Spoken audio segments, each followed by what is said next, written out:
వైసీపీని వీడి జనసేనలో జాయిన్ అయిన ఆ మాజీ మంత్రికి నాగబాబు రూపంలో ఊహించని షాక్ తగిలింది. ఎమ్మెల్యే కోటాలో ఎమ్మెల్సీ పదవిపై పెట్టుకున్న ఆశలు ఆవిరైపోయాయి. ఏ పోస్టు లేకపోవడంతో సొంత నియోజకవర్గానికి రావడానికి మొహం చెల్లడం లేదన్న కామెంట్స్ ఇప్పుడు వస్తున్నాయి. దీంతో ఆ మాజీ మంత్రి రాజకీయ భవిష్యత్తు చర్చనీయాంశంగా మారింది. ఇంతకీ ఎవరా నేత, ఏ జిల్లా? Was the story?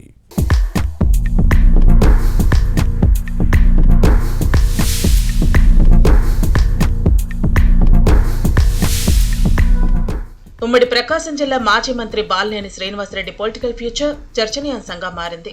వైసీపీని వీడి 5 నెలల క్రితం జనసేనలో చేరిన తర్వాత సొంత నియోజకవర్గం ఒంగోలు వైపు కన్నెత్తి చూడలేదు. ఫ్యాన్ పార్టీలో ఉన్నప్పుడు వెంట నడిచిన వారంతా టీడీపీలో చేరుతున్నా మాజీ మంత్రి మాత్రం మౌనం వహించారు.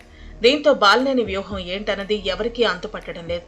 ఒంగోలు అసెంబ్లీ స్థానం నుంచి 3 సార్లు కాంగ్రెస్, 2 సార్లు వైసీపీ ఎమ్మెల్యేగా ప్రాతినిధ్యం వహించారు. ఉమ్మడి ప్రకాశం జిల్లా రాజకీయాల్లో సీనియర్ లీడర్గా పేరుంది. వైఎస్ఆర్ కుటుంబానికి దగ్గర బంధువైన బాలినేని శ్రీనివాసరెడ్డి కాంగ్రెస్ లో ఉన్నప్పుడు జిల్లాలో ఈయన చెప్పిందే వేగంగా నడిచింది. ఆ తర్వాత వైసీపీలో చేరి ప్రకాశం జిల్లాలో పాలిటిక్స్ లో చక్రం తిప్పారు.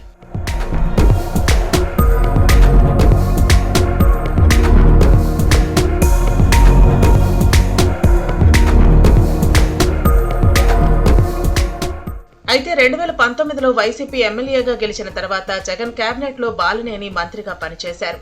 పునర్వ్యవస్థీకరణలో ఈయన్ను పక్కన పెట్టి ప్రకాశం జిల్లాకి చెందిన ఆదిమూలపు సురేష్ ను కొనసాగించారు. దీంతో అసహనం వ్యక్తం చేసేవారు. అప్పటి నుంచి వైసీపీలో అసంతృప్తి నేతగా బాలినేని కొనసాగారు.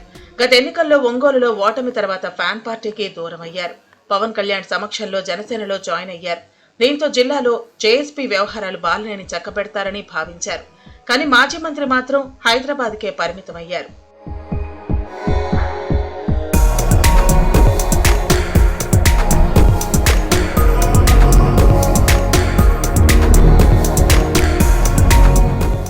జనసేనలో చేరిన బాలినేని ఎమ్మెల్సీ పదవి ఆశించారు. పోస్టు తీసుకుని ఒంగోలులో కాలు పెట్టాలని ప్లాన్ చేశారు. కానీ పదవి లేకపోవడంతోనే ఒంగోలుకు దూరం అయ్యారు.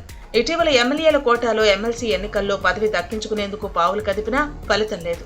పవన్ కళ్యాణ్ సోదరుడు నాగబాబుకు సీట్ ఇవ్వడంతో బాలినేని ఆశలు ఆవిరయ్యాయి.